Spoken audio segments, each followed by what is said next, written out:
Aproveitando o embalo, Heraldo, pedir licença, você vai mandar um beijão pro Tiago, que é do canal Vasco em Família, que faz desse nosso programa aqui referência para os comentários dele. Valeu, Tiago. O Gerson fala, você, Valdir, JP, meu querido Tiago, de Queimados, um beijo para você e obrigado por estar sempre ligado aqui com a gente. Eu também tô aí com vocês. Aí, tu imagina, esse belo homem de 34 anos, calvo, escutando isso aí. Que isso, Dé? É nesse momento, é nessa hora que eu me arrependo de não estar tomando aquele suco amarelo gelado. Por quê, Tiagão? Porque quando eu tô levemente feliz com o suco amarelo, eu fico muito mais talentoso. Poxa, Dé, que satisfação, cara. Ninguém me avisou não, família. Tava aqui acompanhando, né, a Super Rádio Tupi, porque sempre pego lá o corte pra gente debater aqui sobre o confronto no dia de hoje contra o São Paulo. De repente, o Dé levanta essa bola aí, né, mandando um abraço pro Tiagão, falando do canal Vasco em Família. Inclusive, ele fala de Queimados, é isso aí, cara. Pô, tô muito feliz, Dé, tô muito feliz. E aqui, mais uma vez, eu queria agradecer a galera que me assiste diariamente, porque através de vocês, né, com certeza o canal chegou lá no Dé. E agradecer o Dé, que é uma referência, que eu gosto muito, que eu acompanho mais ainda a partir de 2021. Né, o meu canal eu montei em outubro, junto com meu primo, em outubro de 2020, então passei a acompanhar muito mais o Dé ali em 2021, que foi na Série B, né? E o Dé, ele, assim, na minha visão, era um torcedor, comentando ali a revolta dele, as dificuldades do Vasco, tanto, né, em 21 como em 22, que acabou lá com a batalha de Itu, e o Dé me representava, né? Porque eu concordava com tudo, praticamente, da análise tática dos jogadores que ele fazia, e o sentimento.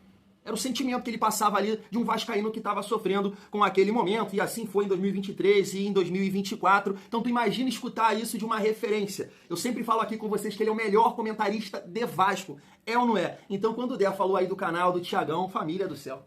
Poxa, fiquei muito feliz, cara. Muito feliz mesmo.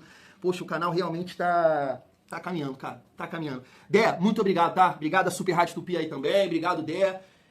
Tô até com vergonha, que eu nunca discordo do Dé, mas recentemente eu acabei discordando em relação ao Maracanã e São Januário, mas Dé, poxa, obrigado, cara, me deixou muito feliz aí com esse comentário, e claro que nesse vídeo aqui a gente vai resenhar sobre a galera ali, a opinião da galera em relação ao confronto de hoje, porque eles levantaram ali debates sobre Verratti, Rayan, Andrés Gomes, Nuno ficar de fora. Então a gente vai debater em relação à galera ali da Super Rádio Tupi. E quero trazer aqui mais dois torcedores do São Paulo, o Barolo. Cara, eu sempre esqueço o nome do parceiro lá também, acho que é o Gugu, cara. Qualquer coisa eu vou colocar aqui também na descrição, com um sentimento que eu acho que você conhece bem, família. Eles falam ali também do trabalho do Fernando Diniz, e é por isso que, assim, de um modo geral, o torcedor do Vasco hoje está muito otimista, né, com a vitória sobre o São Paulo, e eu acho que esses dois torcedores aqui, o Barolo e, poxa, deixa eu ver o nome aqui, família, para não falar, eu vou botar aqui na edição, fica melhor porque eu posso falar, eu acho que é o Gugu Tricolor.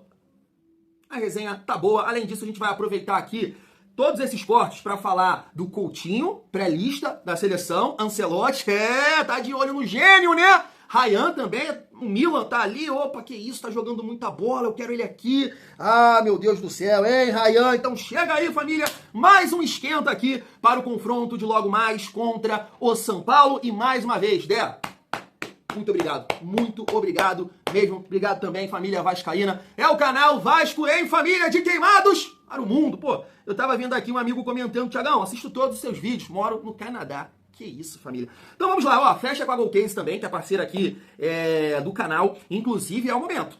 Esse mês de novembro é o momento para você comprar sua capinha personalizada, a linha térmica para o seu dia a dia, faculdade, trabalho, escola, academia. Tem mala para viajar, tem bolsa, tem mochila, tem de tudo na Golcase Go Black. Black Friday. Então é a hora, é agora, é o momento de comprar na Golcase e utilizar o nosso cupom. Família, dois detalhes importantes, né? O nosso cupom ele tá funcionando a partir do momento que você passa de R$ 99,00.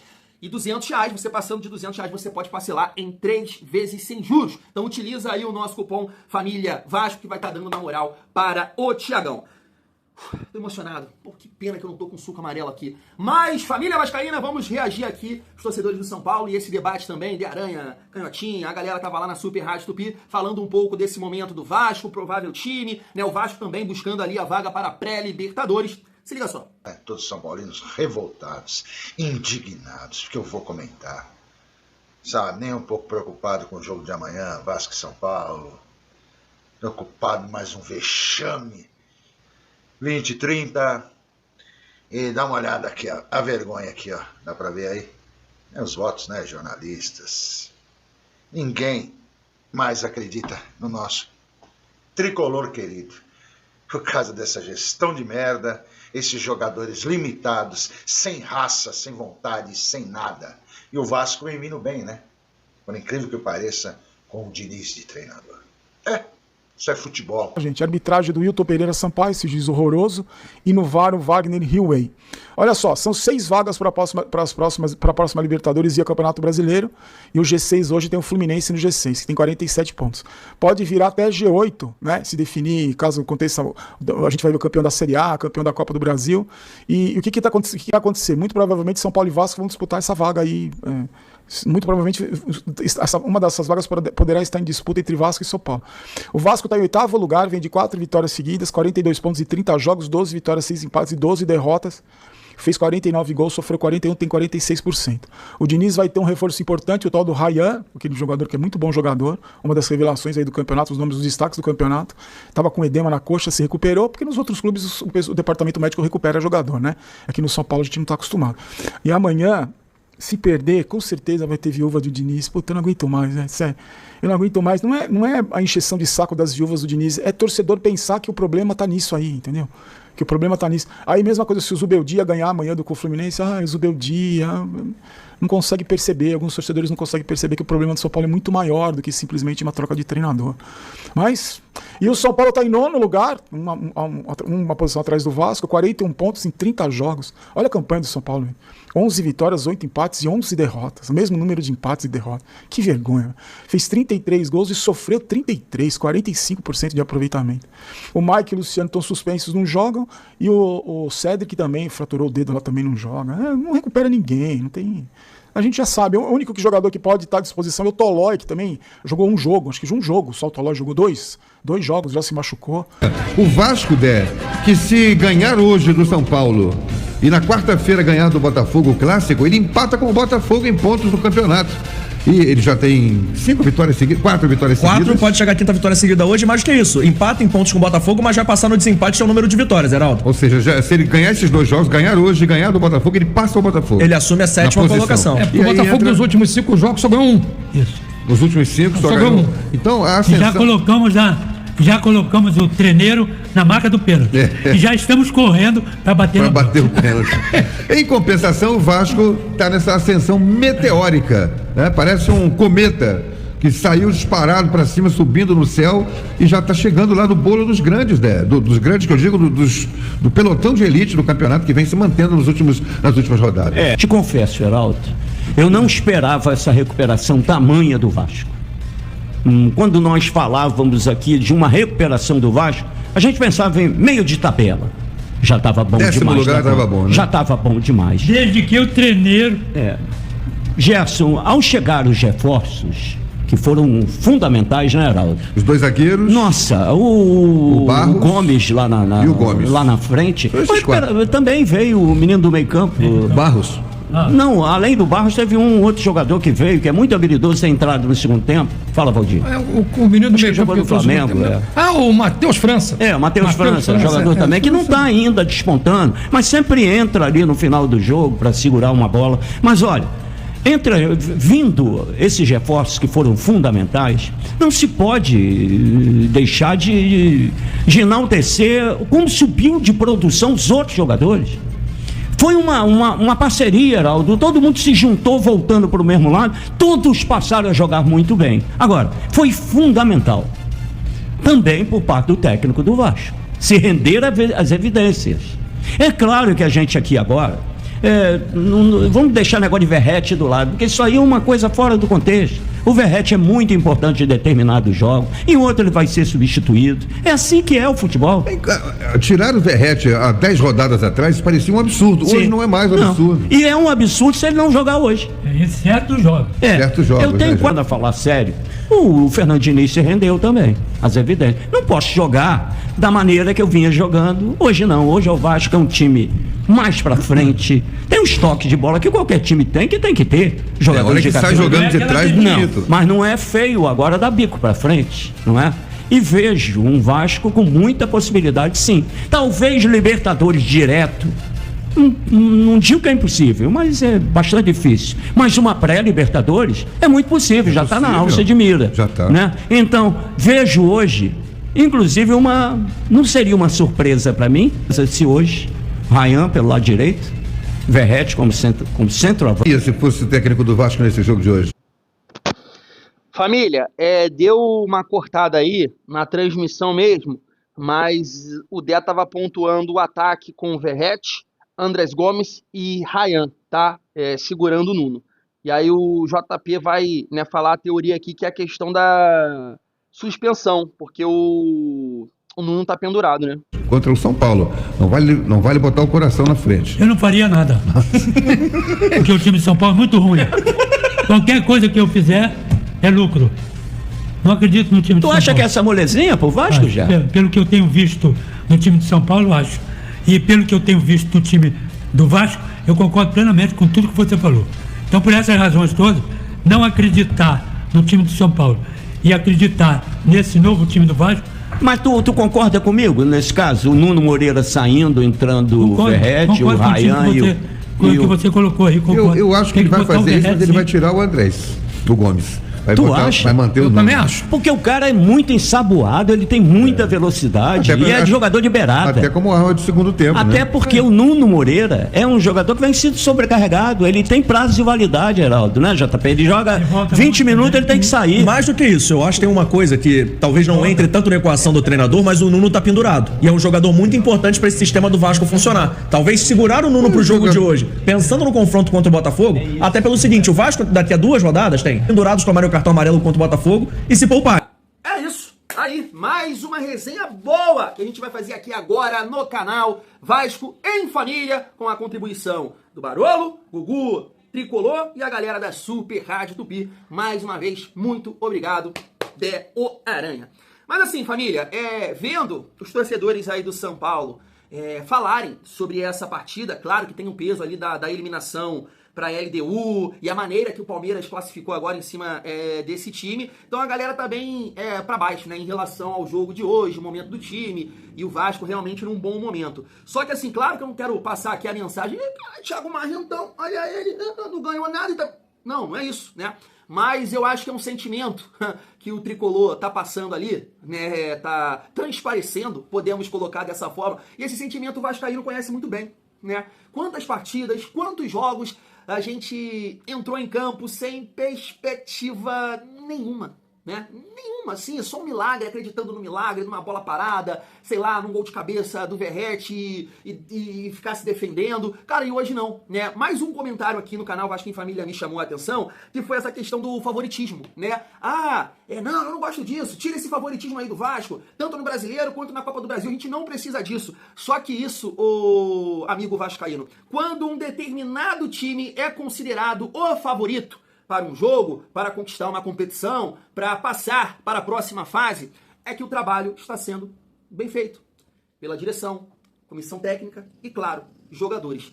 E o vascaíno, nos últimos anos, não está acostumado com isso.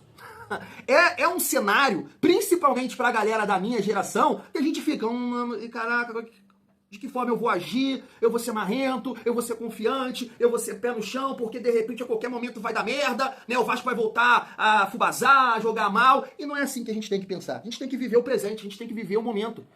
E é aquela frase, né, que o técnico do Botafogo falou lá na Copa do Mundo, né? O cemitério do futebol está cheio de favoritos. Não é isso que ele falou? Exatamente. Então tudo pode acontecer numa competição na Copa do Brasil ou no Campeonato Brasileiro. Agora, a gente não pode deixar de lado o momento, o trabalho que está sendo feito no Vasco. Então sim, hoje o Vasco é muito favorito.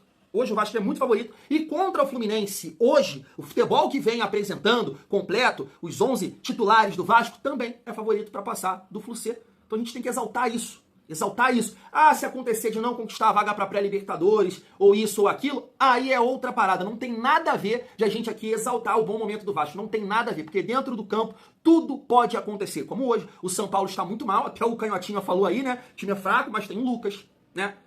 Tem o Lucas, tem lá o Marco Antônio que tá jogando bem, o Pablo Maia é um bom volante que chega ali de trás, às vezes gosta de acertar uma sapatada, o Bobadilha vira e mexe, faz gols aí com a camisa do São Paulo. Então o São Paulo é um grande clube do futebol brasileiro. Só que quantas vezes o Vasco entrou em campo como o São Paulo entra hoje? E não conseguiu surpreender em alguns momentos? Olha o Capelanes aí, olha o Sormani que estão aí chorando pra lá e pra cá, é a prova disso. Mas, né, vamos torcer para que o Vasco possa confirmar esse bom momento no dia de hoje, família. E aí, vou pegando ali o gancho da galera da Super Rádio Tupi, falando do provável Vasco, mas antes, mais uma vez, deixa eu colocar aqui o provável São Paulo: Rafael, Alan Franco, Arboleda, Ferrarese, Mailton, que é um ala pelo lado direito, Pablo Maia, Bobadilha, Marco Antônio. O São Paulo tá jogando aqui com 3 volantes, né? Com certeza esse Marco Antônio vai ter mais liberdade, né? Vai jogar como meia, mas sem bola. Vai contribuir demais na marcação. Então o Vasco precisa chegar, precisa dividir, né? Coisa que teve muita dificuldade contra o Vitória, que jogou com 3 zagueiros. O Enzo Dias, pelo lado esquerdo, ala, e no ataque Lucas Moura e Tapia. 2 jogadores de mais mobilidade. O Lucas Moura não é atacante, né? Um meio atacante, podemos colocar assim, ou jogou também pelos lados do campo durante a sua carreira. E o Tapia é aquele esquema que eu falei com vocês hoje, né, pela manhã. Ele me lembra muito o Herrera, né? Ele me lembra. Tem um atacante assim mais forte, mas que tem uma mobilidade legal. Então a gente tem que marcar bem nesse sentido, como o De Aranha muito bem falou aí, a nossa defesa tá, né, sustentando, melhorou bastante. E aí eu vou destacando aqui algumas coisas, né, falando do provável Vasco. Léo Jardim, PH, Cuesta, Robert Renan e Lucas Piton. Barros e Tietê, foi um debate que a gente já teve aqui, né, sobre dar mais força para esse meio campo. Poderia encaixar aqui o Hugo Moura. O Vasco perde na saída, na construção, na qualidade de passe, mas ganha em mais força, né, dividida, marcação, preencher espaço com o Hugo Moura.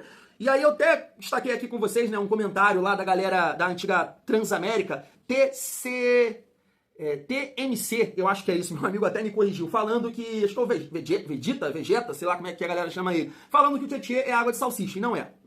O Tietê, eu sei que já tá ali com seus 33, 34 anos, mas no Vasco ele não é água de salsicha, é bom jogador, é um jogador que traz recurso, traz refino, traz qualidade. Eu falo pra vocês que contra o RB Bragantino, não tô acostumado com isso. O cara dominou, girou de perna canhota, virou lá pro Piton. Eu falei, que é isso? Não, eu tô acostumado com o Ribamar dominando a bola na cara. Eu tô acostumado com uma jogada ensaiada, Morato e Andrei, um deixar pro outro e não chutar a bola, sabe? Então, assim, o Tietê é aquele jogador que traz recurso pro time. Que no momento de dificuldade e pressão do adversário, ele vai lá te ajudar a melhorar a saída de bola. Então, não, é um jogador muito útil. Agora, a gente perde um pouco na pegada nesse setor de meio campo. Por exemplo, hoje são 3 volantes que o São Paulo vai jogar. A gente entende que vai ter mais disposição, mais vontade, tem mais características de marcação. No jogo contra o Corinthians, o Vasco sentiu muito isso. Porque o Corinthians jogou com vários volantes e a galera mordendo, pegando. Aí deu no que deu. Então a gente tem que ter essa noção que o jogo sem bola também vai ser importante hoje. E o Tietê perde um pouco, mas a gente ganha, né, na qualidade. E aí, Coutinho, família, a gente tem que falar do Coutinho e destacar aqui, né, que ele está na pré-lista da seleção brasileira, uma informação da Munique, lá da TNT Sports, né? Assim, muito merecido, né, família? Muito merecido. É um jogador que eu entendo que a seleção não tem, de muito recurso, de muito talento, é um maestro, é um gênio da bola.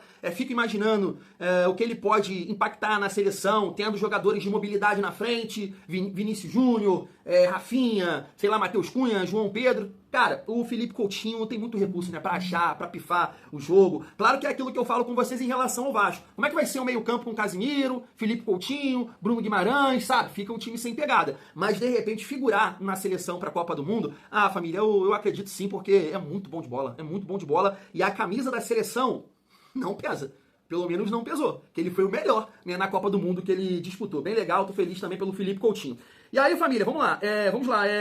Eu vou falar do Nuno, Andrés Gomes e Ryan. E aí o Ryan também vou destacar aqui nessa informação do Fabrizio Romano. É isso, que o Milan segue monitorando a situação do Ryan. Só que assim, o clube italiano, tava até vendo essa página aqui que eu posso mostrar pra vocês, eles gostam muito do futebol do Ryan, mas a cada momento que passa, cada dia que passa, cada jogo que passa, o Ryan vem se valorizando. E aí a dificuldade para contratar, né? Porque o Vasco já trabalha com a ideia de 35 a 40 milhões de euros, né? Mas é um jogador que tá sendo observado. Um outro dia a gente destacou aqui, né?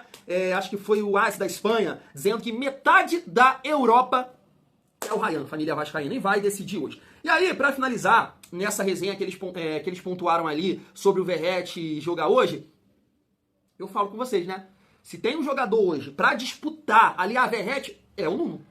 É o Nuno. Não tem como, família. Não tem como tirar o Andrés Gomes desse time. Não tem como. Ah, tu já tá iludido. Não, já expliquei aqui. Não é isso, não é que ele tá isso, que ele tá fazendo isso. Não. É porque ele traz uma dinâmica pro jogo de hoje que é muito necessária. Ser esse jogador que vai te ajudar muito sem bola, ser o seu desafogo, atacar o espaço, puxar um contra-ataque, assim como ele fez, né, contra o RB Bragantino. Que outro jogador teria essa capacidade? Ele e o Ryan. Então você vai ter os dois em campo. Você não pode, né, contar aqui em colocar o Verratti, nada contra o Verratti. Não tô dizendo isso. Ryan e Andrés Gomes, cara, não podem ficar de fora, de forma nenhuma. Traz Tadala, traz saúde, traz tesão pro time do Vasco. Poxa, quanto tempo a gente vem cobrando essa saúde, como o professor falava. Então os dois têm que jogar, Então o debate é nesse sentido aí. Se for encaixar o Verratti, cara, é no lugar do Nuno, que tá jogando muita bola, que é muito bom jogador. Não pode tirar o Andrés Gomes. Quem tem mais impacto hoje no time do Vasco? É o Nuno, mas é aquela questão que eu sempre falei com vocês. É o encaixe, é o equilíbrio do time. E o Andrés Gomes, se for encaixar o Verratti, tem que jogar. Porque o Verratti é mais pesadão, é um cara que vai contribuir pouco na marcação, então você vai ter esse cara aqui que consegue preencher espaço, que consegue dividir mais, que consegue pressionar mais. Você entende? Mas assim, família, respeitosamente, né, eu vou discordar ali do Dé. Eu acho que hoje é jogo pro Nuno, pro Ryan e pro Andrés Gomes na frente. Porque contra o Vitória, o Vasco teve muita dificuldade com esse estilo de jogo, 3 zagueiros, perdeu algumas divididas, cedeu espaços em fases do jogo, e a partir do momento que o Andrés Gomes entrou, o Vitória teve mais dificuldade para marcar a gente, com esse ataque de mais mobilidade pelo centro do campo, porque o Ryan passou a confundir muito a defesa adversária, porque ele é um cara que sai, que se movimenta, que ataca espaço, que vem dialogar com o setor de meio campo, e eu acho que isso é importante hoje, né? Você tem 3 zagueiros, se você coloca o Verratti lá dentro, beleza, você pode segurar um zagueiro, tem todas essas estratégias, mas eu entendo que você pegar o Ryan, vir aqui, dialogar, tirar um zagueiro de lá, porque com certeza sempre vai ter um para buscar ele, e aí você começar a criar espaços para outros jogadores, né, entrarem na grande área e criarem jogadas, eu acho importante. Além do jogo sem bola, tá? Além do jogo sem bola, a gente pressionar também o São Paulo em alguns momentos, porque vai ter 3 volantes, beleza? Mais pegada, mais condição de marcar, mas também vai ter mais dificuldade para jogar. Então, tendo essa intensidade, eu acho que vai ser importante pra gente superar o São Paulo hoje. E aí, família, no decorrer do jogo, de repente, né, você encaixa o Verratti no time. Essa é a minha opinião. Vou ficando por aqui mais uma vez. Muito obrigado, e Aranha. Fui!